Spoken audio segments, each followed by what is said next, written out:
नमस्कार, सुस्वागतम. कसे आहात सगळे? मजेत ना? आणि आपला नेहमीचा आपुलकीचा प्रश्न मंडळी, हसताय ना? हसलंच पाहिजे, कारण परत एकदा घेऊन आलोय आपल्या हक्काचा आपला लाडका कार्यक्रम आपल्या थुकरटवाडीच्या या नव्या फार्म हाऊस मधून, ज्याचं नाव आहे विको विश्वसनीय आयुर्वेद सहप्रस्तुत. चला हवा येऊ द्या, लेडीज जिंदाबाद. तर मंडळी, कालच्या भागात आपल्या बरोबर या मंचावरती मराठी नाट्य आणि सिनेसृष्टीतले हे आपले आवडते तारे या मंचावरती आलेले आहेत. पुन्हा एकदा सगळ्यांचं मनापासून स्वागत करूया. सुरुवात करतो आजच्या भागाला. तर मंडळी, आता वेळ झालेली आहे थुकरटवाडीच्या आपल्या नाटकाकडे वळण्याची, ज्याचं नाव आहे तो मीच आहे हो. आता बघूयात या नाटकात पुढे काय घडणार आहे. बोला. फलाट क्रमांक 5 वरचे कोणाला बोलवू? हे आपल्या सुशीला आहे ना माझी सुशीला, तिला बोलवा. फलाट क्रमांक 5 वरचे सुशीला धोत्रे. सुशीला धोत्रे हाजीर हो. ऑर्डर जे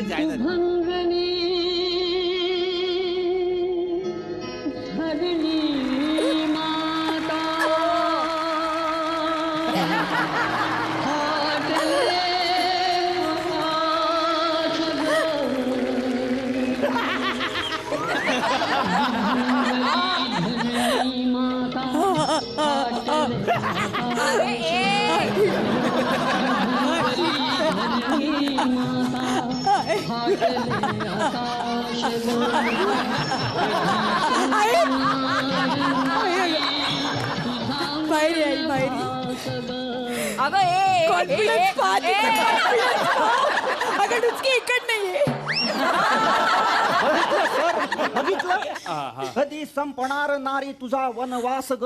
माझा संपला. कसं काय? आज मी नारी नाही, पुरुष आहे मी आज.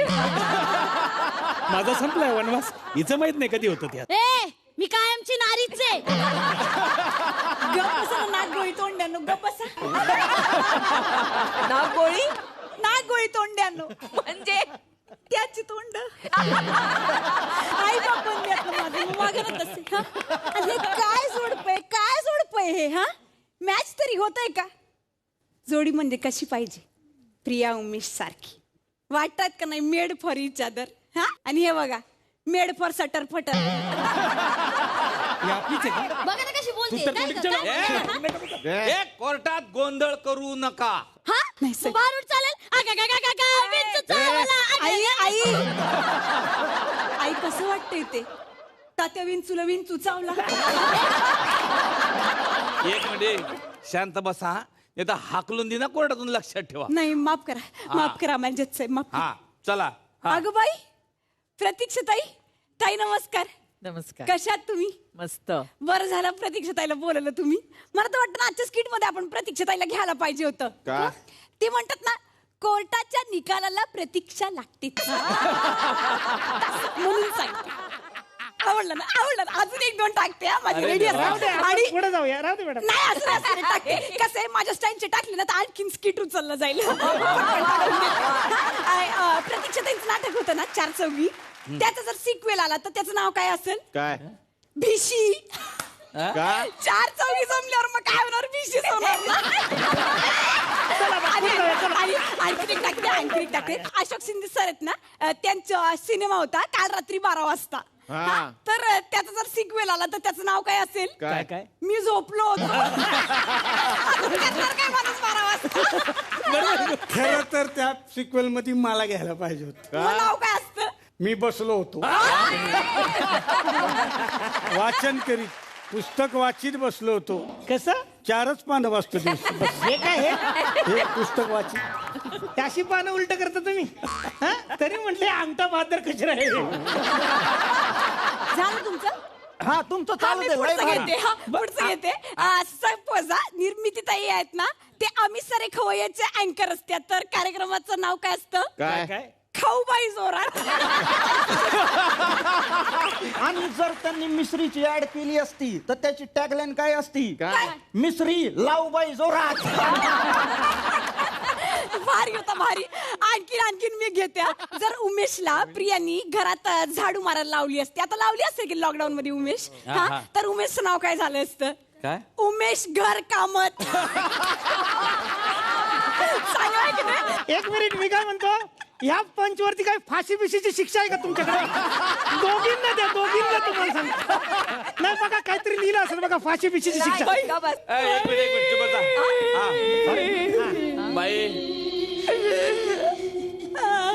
बाई का रडताय का तुम्ही? आमच्या लेखीवर अन्याय झालाय. अरे अन्याय काय झाला? आल्यापासून तीच एकटी बोलते, एवढे मोठे डायलॉग तिला दिले, अन्याय कुठं झालाय? नाही तसं नाही इज्जत साहेब. हा माणूस या माणसाला मी ओळखत बी नाही आणि हा म्हणतोय आणि माझ्याशी लग्न केलंय, मी याला फसवलंय असं खरंच नाही. हा हो माणूस- या बाईने फसवलंय मला. माझ्याशी लग्न केलं हिनं. हे हिचे 2 आई वडील आणि ही पोरगी 3 जण फ्रॉग आहेत, फ्रॉग. 1 नंबरचे फ्रॉग आहेत. अरे मुस्का तोंड्या, आम्ही माहिती डराव डराव करतोय. आता ही दिसती डरावणी. फ्रॉकच्या नंतर काय साम्य आहे? नाही कसं म्हणता तुम्ही? आल्यापासून 3 डास गिळले त्यांनी. अरे हिरोईनच्या आईनं भाव खावा, डास कसले खाताय तुम्ही?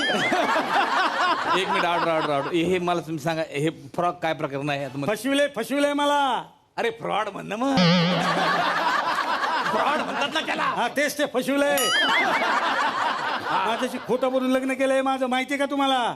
अख्खा माझे पैसे चोरले त्यांनी. खोटं बोलतोय हा माणूस. मी काय याचे पैसे बिशे चोरले नाहीत, मी नाही ओळखत याला. बघा हे बघा बाई, तुम्ही काही किती बोललात तरी तो मी आहेच.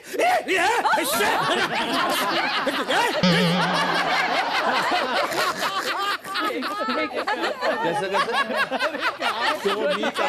तो मीच आहे.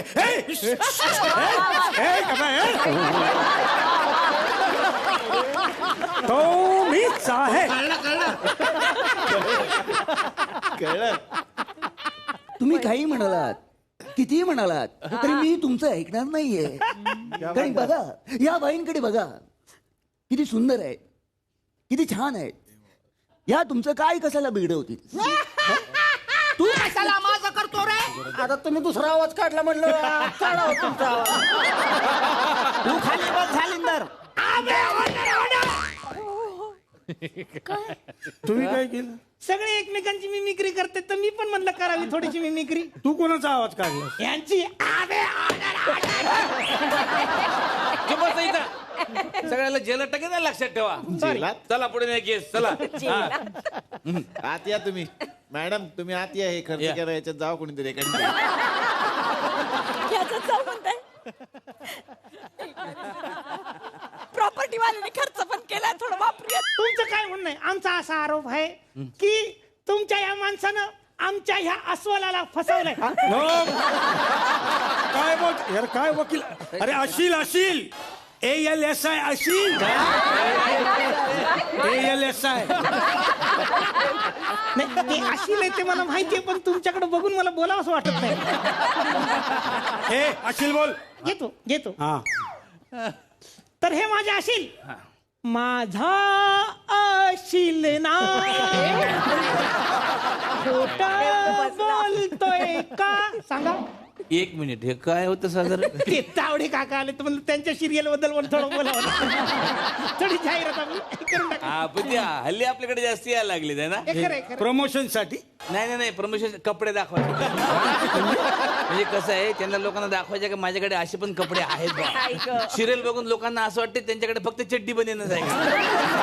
मग ते पूर्ण कपडे येते दाखवायला, असं आहे ते. मी आहे ना इथं. काय चालवलंय तुम्ही सगळ्यांनी राव? एसटीला बोर्ड लावलाय कराडचा, गाडी निघाली तिकडे कोल्हापूरला. असं कुठं असतंय म्हणलं जरा गाडी रुळावर आणावी म्हणून म्हणलं. हा बरोबर, करेक्ट चला ये पटापट करा. मला पण घरी जाऊन आहे ना बायकोचा प्रोग्राम पाहावा लागतो. कुठला? आयुष्यभर ऐकू काय. सगळ्यांच्या घरी तीच बॉम्ब आहे. हा सगळ्यांच्या घरी तीच बॉम्ब आहे. पाणी जरत चालले वर आभाळ.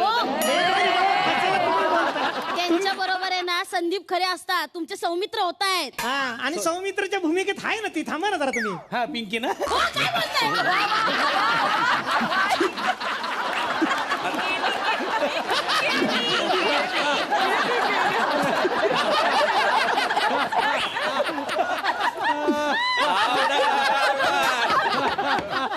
असू द्या, ऑर्डर नाही पण बरोबर आहे. कसं आहे खरे सर खरे तुम्हाला ना चांगले मित्र मिळाले.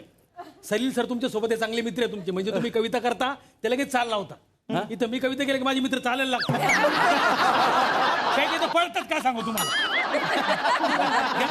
वा चला ऑर्डर झालं तुमचं सगळं झालं. बाई ओ बाई माझ्याकडे बघा.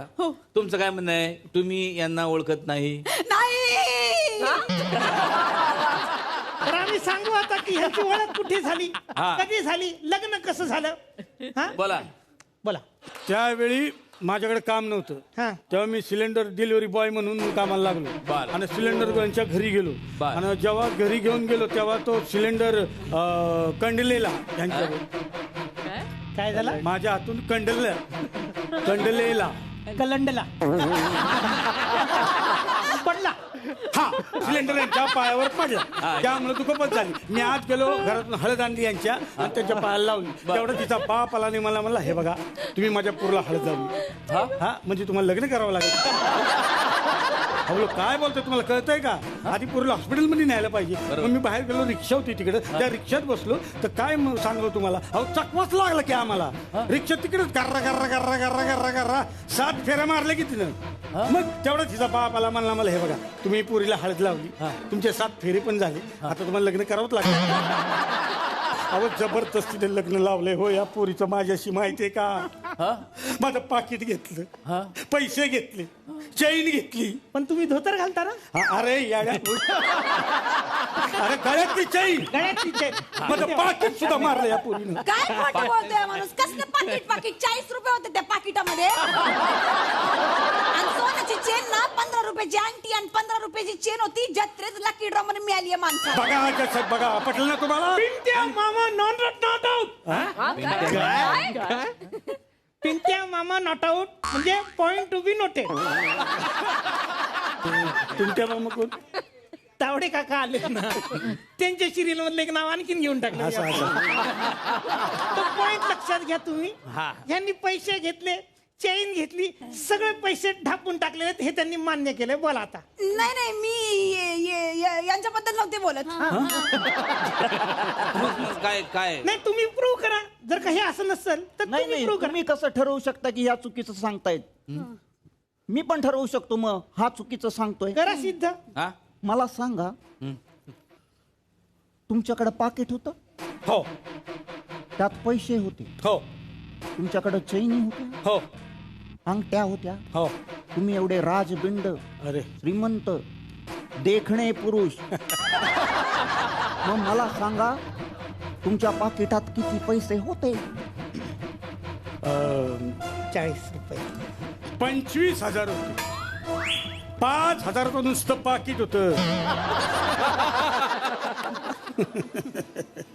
5,000चं पाकिट म्हणतायत. हा सरळ सरळ खोटं बोलतोय हे सिद्ध झालेलं आहे. अच्छा म्हणजे 3 चेकबळे 40 सापडले आणि ह्यांचं पाकिट जरा वेगळं होतं. महाग होतं. 25,000 रुपये होते. या जर का 40 म्हणताय तिकडं तर तू 25,000 कसा म्हणतो. अरे माझं एटीएम पण मारलं त्यांनी. ATM point be noted. ATM कसलं काय. हा ते एटीएम कार्डाच्या मशीन मध्ये घातलं तर त्याच्यात पावाचा तुकडा आला आणि त्याच्यावर एक मेसेज आला होता. अरे भिकाऱ्या आतमध्ये 25 पैसे आहेत फक्त, काहीतरी लाज बाळग. बघा बघा पटलं ना आता. ह्या स्वतःच्या तोंडाने सांगितलं यांनी. बरोबर पटलं आहे नाही तुम्हाला. बरोबर आहे. त्या स्वतःच्या तोंडाने सांगतात एटीएम आतमध्ये घातलं म्हणजे ह्यांच्या एटीएम कार्ड बद्दल बोललेच नाही मी. पप्पांच्या एटीएम कार्ड बद्दल बोलले. एक मिनिट ऑर्डर ऐका ओ बाई तुम्ही ऐका. तुम्ही ए बाळा ठेवून दे बेटा. संपत आला राहू द्या असू द्या. तुम्ही ऐका माझं. तुम्ही आता बाहेर जा. गरज पडली तुम्ही तुम्हाला बोलवतो. तुम्ही जा. थांबा थांबा. आता काय मुद्दई लाख बुरा चाहे तो क्या होता है. काय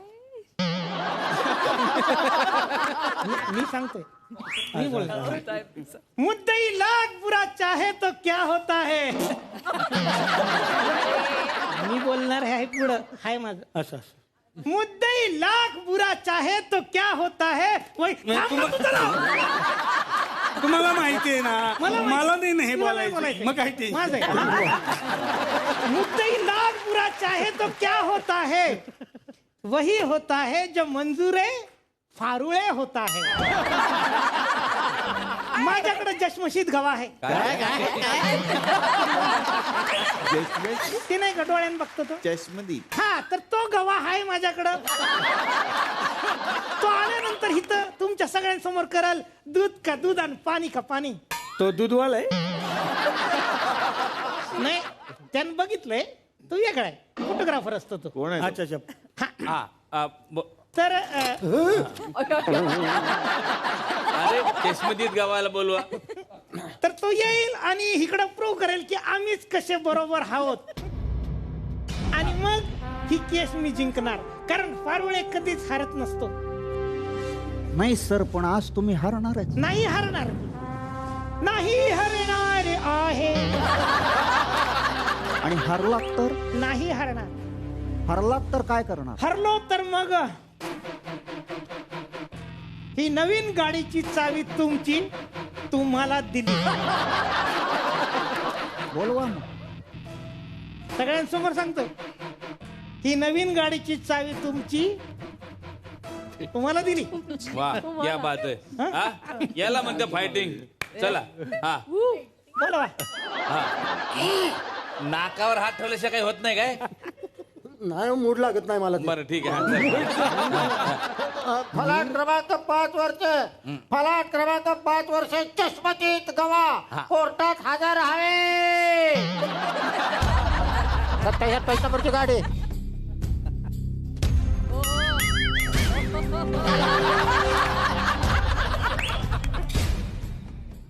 हे कोण आहेत? हे नाही रे, हे गवा आहेत. पुरावा, हा? एव्हिडन्स. काय काय? पुरावा, एव्हिडन्स. अरे तू एव्हिडन्सच आहे. तू काय एव्हिडन्स देणार? असू दे. हा. तर ही शर्टावरती डाग लागण्यासाठी एवढासा चिखल सुद्धा पुरेसा होतो. एक थेंब चिखल. हो, तुम्ही माझी इज्जत काढताय की मला इज्जत देताय? फुटेज देतोय तुला. ऐक, तुझं अस्तित्व लाडवावरच्या बेदाण्यासारखं दुर्मिळ होत चाललंय. शोधावा लागतोयस तू. थांब जरा. त्याला ऑर्डर गप्पा मारू नका. हा चला बोला, सांगा पुढचं सर, बोला. हा मी फोटोग्राफर आहे. वा वा. मी यांच्या लग्नात हजर होतो. हा, यांना विचारा. यांनी फोटो काढलेत आमच्या लग्नाचे. हा. मग सिद्ध होईल तुम्हाला आमचं लग्न झालंय का नाही ते. नाही नव्हते आमच्या लग्नात. लग्न झालं नाही, फोटोग्राफर कुठला आलाय? फोटो. एक मिनिट. दाखवा, तुम्ही फोटो दाखवा. माझ्याकडे फोटो आहेत, खोटो नाही बोलत. क्या बात आहे. बघा. शेवटी कसं काढलाय. हे? हे बघा. वन, कोर्ट स्वतः उठून बघणार फोटो.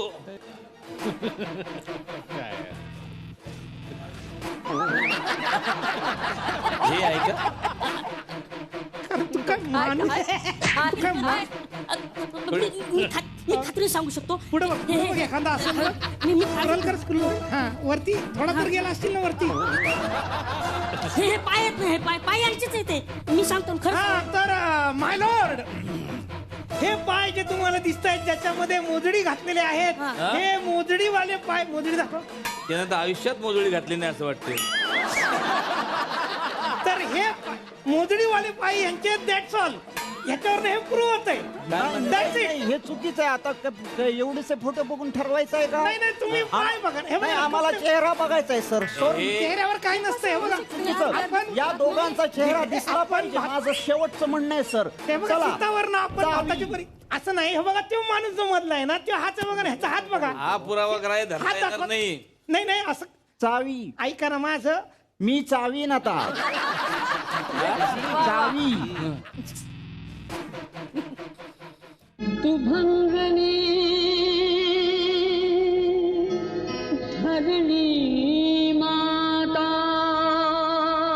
चला, तर यांचं लग्न झालं. हे काही सिद्ध झालेलं नाही आहे, त्यामुळे तुम्ही निर्दोष आहे. तुम्ही जाऊ शकता. Very good. क्या बात आहे. पण आज एक गोष्ट मानायला लागेल सर.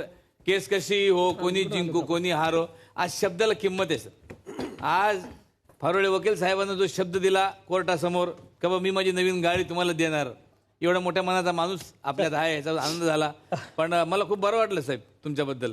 थँक्यू पण आता तुम्ही घरी जाणार कशी? माझ्या स्कूटरवरनं जाणार सर. नाही, तुम्ही आता चाबी दिली ना त्यांच्याकडे? ती माझ्या गाडीची नाही, मग तुमच्या गाडीची. मी नाही का म्हणलं त्यांना की ही गाडी तुमची, तुम्हाला दिली. तुम्ही हो म्हणला होता.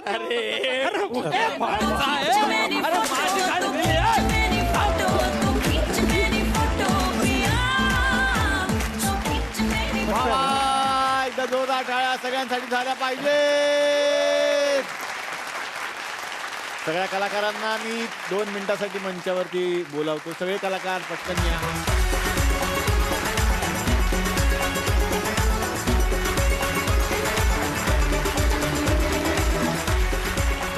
वा वा. खर तर या सगळ्यांना आपण नेहमी भेटतो, पण यांना सगळ्यांना हसवणं हे आपलं भाग्यच आहे. कारण एवढी सगळी दिग्गज माणसं आपल्या कार्यक्रमात येतात आणि आपल्याला ते भाग्य मिळतं त्यांना हसवण्याचं.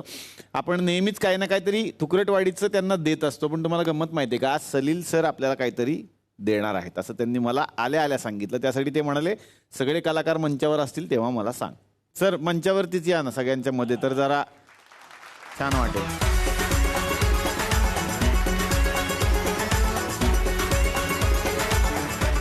नमस्कार. आज जेव्हा शूटिंगसाठी निघालो तेव्हा असं डोक्यामध्ये होतं की आपण हा स्पेशल एपिसोड याच्यासाठी एक तर थिएटर चालू होत आहेत, नाट्यगृह चालू होत आहेत आणि लिटरली असं काय आज हवा येऊ द्या. तर मी असं म्हणलं की मनात आले काळे ढग दूर जाऊ द्या, नवी हवा येऊ द्या, चला हवा येऊ. आणि मी गाडीत बसता बसता संदीपला म्हणलं की आता ह्याच्या पुढची एक ओळ डोक्यात आली आहे की छोटी छोटी म्हणताना मोठी झाली लाट. तर तो म्हणला इवलाचा जीव लावे दुनियेची वाट, नवे गीत आज पुन्हा उठी येऊ द्या, हवा येऊ द्या, चला. तर परत दौरे चालू होतील, परत प्रवास चालू होतील, कारण आमची खूप गाणी, आता जे डिबारी डिपांगचा उल्लेख झाला तेही प्रवासात केलेलं गाणं आहे. तसं आज हे प्रवासात काहीतरी म्हणजे घरनं निघून इथे येईपर्यंत या काही ओळी केल्या, दुसरा अंतरा नंतर करतो असं ठरलं. पण ही मला असं वाटतं की ही एनर्जी तुमच्याकडनं आलेली आहे की इतकी पॉझिटिव्ह एनर्जी आहे. तर मला असं वाटतं की मनात आले काळे ढग दूर जाऊ द्या, चला हवा येऊ द्या, हे तुमच्यासाठी आहे. कारण तुम्ही ते काम करताय त्याच्यामुळे एक काहीतरी आत्ता जे सुचेल ते, तर एक काय काय काय देतोस, F sharp देतोस, जे आत्ता सुचेल ते. चला. मनातले काळे ढग दूर जाऊ द्या, हवा येऊ द्या, चला हवा येऊ द्या. मनातले काळे ढग दूर जाऊ द्या, हवा येऊ द्या, चला हवा येऊ द्या. मनातले काळे ढग दूर जाऊ द्या, हवा येऊ द्या, चला हवा येऊ द्या. छोटी छोटी म्हणताना मोठी झाली लाट, छोटी छोटी म्हणताना मोठी झाली लाट. इवलाचा जीव लावे दुनियेची वाट, इवलाचा जीव लावे दुनियेची वाट. नवे गीत चला पुन्हा ओठी येऊ द्या, हवा येऊ द्या, चला हवा येऊ द्या, हवा येऊ द्या, चला हवा येऊ द्या, हवा येऊ द्या, चला हवा येऊ द्या.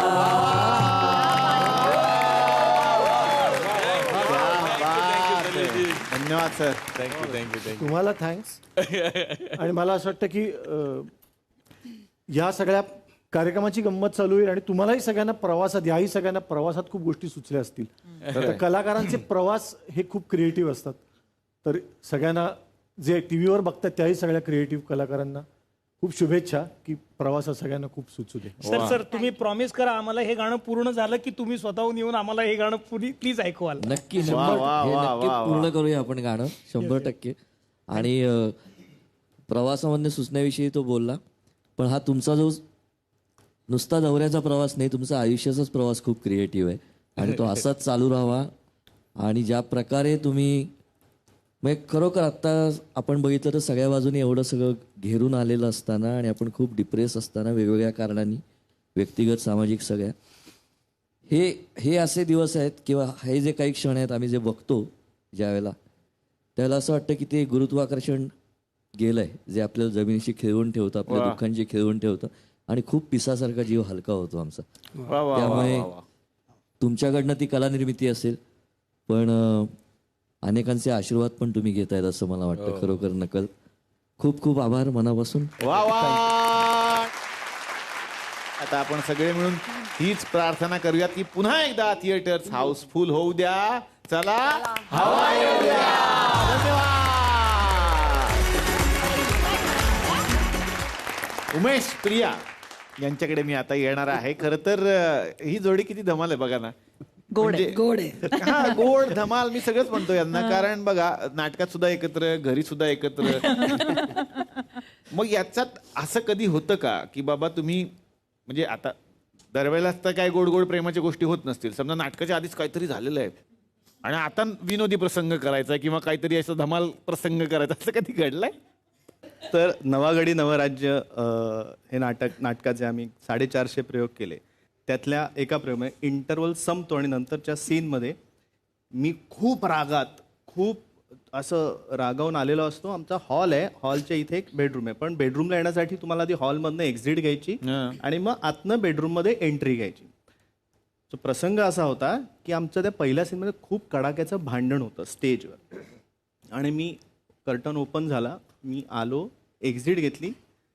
प्रियानी खरं तर तिथे अपेक्षित होतं की तिथे असणं ऑलरेडी स्टेजवर, आणि मी एक्झिट घेतल्यावर मला एक चित्र दिसलं.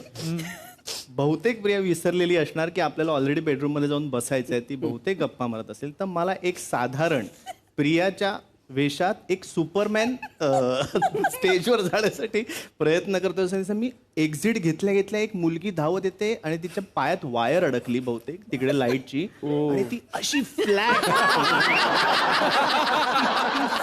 तोंडावर पडली तिकडे त्या विंगे, आणि मी येतो तर प्रिया पूर्णपणे फ्लॅट आहे. मी अशी जवळपास अशी सरकत आले उमेशच्या पायापर्यंत. अक्षरशः सुपरमॅन सारखी ती पूर्ण सरकत काढली. कळलं की मी जायच्या आधी हिने आतमध्ये असणं अपेक्षित होतं, आणि ते मी चित्र पाहिलं आणि त्याच्यानंतर आमचा पूर्ण रागाचा सीन आम्ही दोघंही ती माझ्याकडे बघू शकत नाही, मी तिच्याकडे बघू शकत नाही, आणि अख्खा रागाचा सीन आम्ही खूप हसत हसत तो कसा पूर्ण केला आमचा आम्हाला माहिती. सो हा एक आमच्या बाबतीत. पण खरंच म्हणजे भांडणाच्या सीनला आम्ही जसे हा सीन आम्ही हसत केला, पण अनेकदा खरंच नवरा बायको म्हणून आम्ही भांडलो होतो. हो, आणि प्रयोग करायचा नाही म्हणजे आम्ही आधी भांडलो प्रयोगाच्या, आणि आता स्टेजवर जायचंय, तर मग आता स्टेजवरती नाही कंटिन्यू वगैरे नाही, थोडा वेळ मी रिॲक्शन नाही देणार, मला पर्सनली राग आलाय वगैरे असं चालू होतं. अनेक राग रुसवे फुगवे स्टेजवर निघाले. हा, पण एका पॉइंट नंतर पात्र म्हणून तुम्ही जेव्हा एकमेकांना तुमची समजूत काढता त्यावेळेला आमची पर्सनल आयुष्यातली भांडणं पण मिटली. नाटकाचा उपयोग झाला. आता येणार आहे वंदना ताईंकडे. तुम्ही सुद्धा इतकी वर्षे काम करताय आणि आता पुन्हा एकदा प्रेक्षकांना भेटण्याची संधी मिळते. मागे जाताना काय काय आठवतं? हे माझं 50वं वर्ष. 1970ला मी सुरुवात केली म्हणजे प्रोफेशनल नाटक करायला, आणि नेमकं 50व्या वर्षात माझे खूप प्लॅन्स होते, म्हणून मी सगळे सिरियल्स वगैरे सोडल्या आणि हरवलेल्या पत्त्यांचा बंगला हे नाटक करायला घेतलं मुद्दाम, आणि ते तुफान चाललं होतं. आणि इतकं वाईट वाटलं की 50वा 2 दिवसांनी प्रयोग होता, दुसऱ्या दिवशीच रादर, आणि 13 मार्चला सांगितलं की लॉकडाऊन आहे, उद्यापासून सगळी थिएटर्स बंद, त्यामुळे तो प्रयोग नाही होऊ शकला. पण अनेक कार्यक्रम करायचे होते या वर्षभरात, ते झाले नाहीत, त्यामुळे मला जरासं वाईट वाटलं. पण असं वाटतं की जाऊ दे, 51 वर्ष सादर करू आपण. त्यामुळे मी प्लॅन जे केले होते ते नाही करू शकले, पण मी हा पण लॉकडाऊन खूप माझ्या काही क्रिएटिव्ह अर्जेस सारख्या उफाळून येत असतात. मी खूप काय काय काय काय करत होते असे, म्हणजे आता ही तुम्ही आर्टिस्टकडनं करून घेतली असतील असे बर्ड्सची नेस्ट मी खूप केली, अशी घरटी केली, काचेची म्युरल्स केली, पेंटिंग्स केली. त्यामुळे माझा वेळ छान गेला. आणि एक मी मोगरा नावाचं ऑनलाईन नाटक केलं लाईव्ह, सगळ्या जगात पहिल्यांदा लाईव्ह नाटक झालं. आता निर्मितीताईंनी जसा एखादा किस्सा आम्हाला सांगितला तसा तुम्ही आम्हाला शेअर करावा अशी आमची इच्छा आहे. प्रेमाच्या गावाजावे नाटक करत होतो आम्ही. अरविंद देशपांडे त्याचे डिरेक्टर होते आणि स्वतः काम करायचे त्याच्यात. निवेदिता होती सराफ. तर ते आम्ही प्रयोग करत होतो कोकणात, आणि युजली दौरे आमचे कोकणात मे महिन्यात काढा असं आम्ही पण सांगायचो प्रोड्युसर्सना. म्हणजे आंबे भरपूर आणता येतात बसमध्ये घालून वगैरे तसं ओपन एअर थिएटर्स.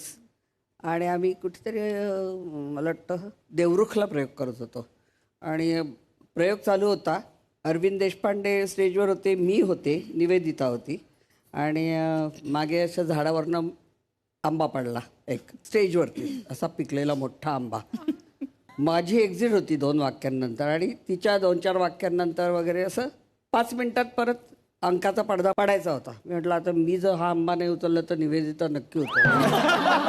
म्हणून मी एक्झिटच्या वेळी तो उचलला आंबा आणि एक्झिट घेतली. तर लगेच बाहेर ना, अरे नटीनं आंबा चोरलो.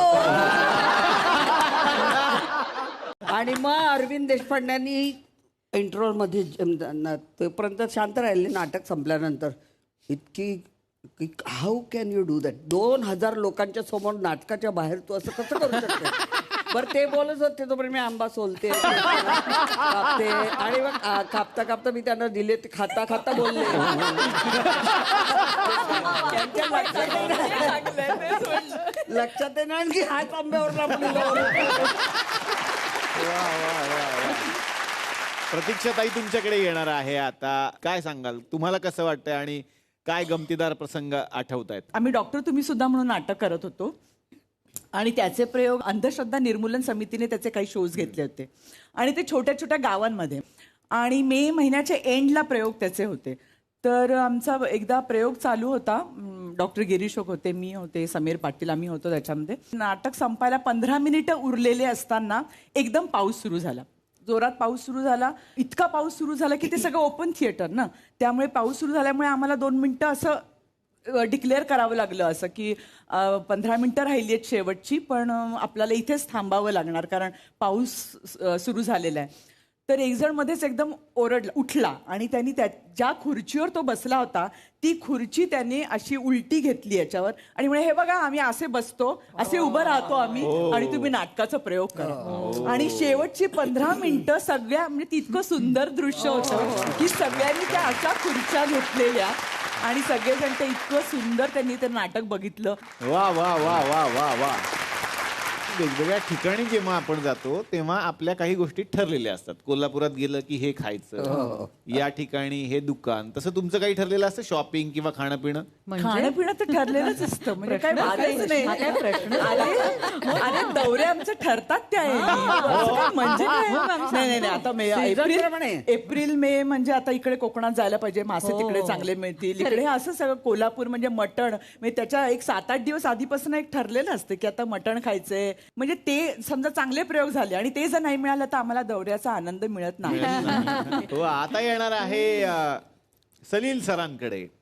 जसं की आपण म्हणतोय थिएटरवरती नाटक तर होतच, पण एक वेगळा प्रयोग तुम्ही दोघे घेऊन आलात आणि इतकी वर्षे तो चालू आहे, पुढेही सुरूच राहणार आहे. पण तो सुद्धा काही दिवस बंद राहिला, पण त्या कालावधीत सुद्धा तुमची गाणीच आधार होता प्रेक्षकांसाठी. ती गाणी ऐकताना छान वाटायचं त्यांना. काय सांगाल? 17 वर्ष आम्ही आयुष्यावर बोलू काही कार्यक्रम करतो. तेव्हाही आम्ही दौऱ्यावर होतो. जेव्हा इथे लॉकडाऊन डिक्लेअर झालं तेव्हा आम्ही न्यूझीलंडमध्ये होतो. कार्यक्रम करून आम्ही नुकते इथे आलो आणि तेव्हा लॉकडाऊनच होतो. म्हणजे आम्ही शिक्का मारून पहिल्यांदा घरी असे होतो 15 दिवस. पण ऑनलाईन खूप कार्यक्रम केले. आधी असं वाटलं की हे काहीतरी नवीन आहे, जगभरातली लोक बघतायत. पण हळूहळू कळायला लागलं की हे सगळं तात्पुरतं आहे आणि हे सगळं रिप्लेसमेंट म्हणूनच ठीक आहे. करेक्ट. कारण ती जी दाद उसळणारी दाद जी असते, पडदा उघडल्यावर ज्या टाळ्या वाजायची सवय असते, त्याला इतकं मिस करतोय अजूनही. कारण आता 13 तारखेला पहिला आम्ही लॉकडाऊन नंतरचा कार्यक्रम करतो. प्रत्येक रंगमंदिराशी तुमचं नातं असतं, बॅकस्टेजची लोक असतात, कोण या त्या थिएटरचा पडदा देणाऱ्या माणसाची पण तुमचा एक लुक एक्सचेंज व्हायची एक सवय असते. पुण्यामध्ये यशवंतराव चव्हाण नाट्यगृहामध्ये तो जो मुलगा, तर एकदा 12:35 झालेत, शेवटचं गाणं सादर करतो, तर तो आतून ओरडला. त्याचं एक आवडतं माझं गाणं संधी प्रकाशात. तो ओरडला, सर संधी प्रकाशात गाणं आहे तर पडदा नाही टाकणार आज. मला मित्र म्हणला की तुमचं बरं आहे आता, म्हणजे आता थिएटरला पण जायला नको, ऑनलाईन कार्यक्रम चालू आहेत. म्हणलं तसं नाहीये, त्याच्यामध्ये थोडा फरक आहे. म्हणलं ऑनलाईन कार्यक्रम म्हणजे आवडत्या व्यक्तीच्या फोटोला हात लावण्यासारखं आहे. आणि लाईव्ह कार्यक्रम म्हणजे प्रत्यक्ष व्यक्तीच्या गालाला हात लावण्यासारखा आहे. आणि दरवेळेला काही शिट्ट्याच पाहिजे, टाळ्याच पाहिजेत असंही नाही.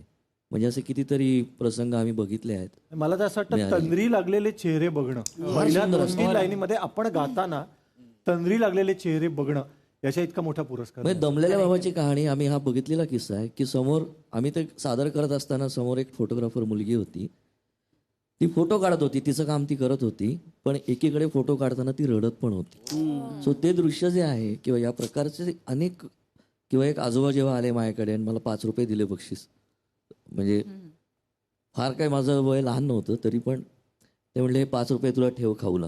म्हणले कशासाठी? मी सांगतो तू ठेव ठेव. म्हणलं नको, आशीर्वाद तुमचा मला पुरेसा आहे. नाही नाही ठेव आणि खाऊच घ्यायचा. म्हणलं हो घेतो. झालं काय? ते म्हणले सांगतो कार्यक्रमानंतर. नंतर ते म्हणले नसतेच घरी तू जेव्हा मी ऐकलं तुझं, आणि ते म्हणले की माझी बायको आणि आमचं सहजीवन जवळजवळ 55 वर्षाचं वगैरे होतं आणि ती गेली. ती गेल्यानंतर मी रडलोच नाही म्हणले. आणि ज्या दिवशी तुझं मी गाणं ऐकलं त्या दिवशी गच्चीवर जाऊन खूप रडलो, पण मला कळलं मी काय मिस केलंय आणि खूप मोकळं वाटलं मला. तर हे आपण आपल्यासाठी काहीतरी करत जातो आणि जेव्हा ते लोकांसमोर येतं तेव्हा मला असं वाटतं की थेट कसोटी असते. तर आज मजा येते आणि आज आपल्याकडे सलील सर आलेले आहेत, संदीप सर आहेत. आणि मागे जेव्हा तुम्ही एकदा आला होता, आठवते तुम्हाला, एक आम्ही एपिसोड केला होता आणि त्याच्यात मी त्यांची भूमिका पण केली होती आणि मी गाणी गायलं होतं. आज मला असं वाटलं की तो लॉकडाऊनच्या आधीचा काळ होता, तर लॉकडाऊन नंतर सुद्धा एक गाणं बनलं पाहिजे ना. तर आम्ही एक छोटंसं गाणं बनवलेलं आहे, तर त्यांच्या स्टाईलमध्ये मी जरा सादर करण्याचा प्रयत्न करतो. हार्मोनियम घेऊन या. त्याचा फक्त अभिनय, मला वाजवता काही येत नाही. पण ते कसं एवढं सेट बीट लावलं म्हणलं निदान हार्मोनियम तर पाहिजेच ना.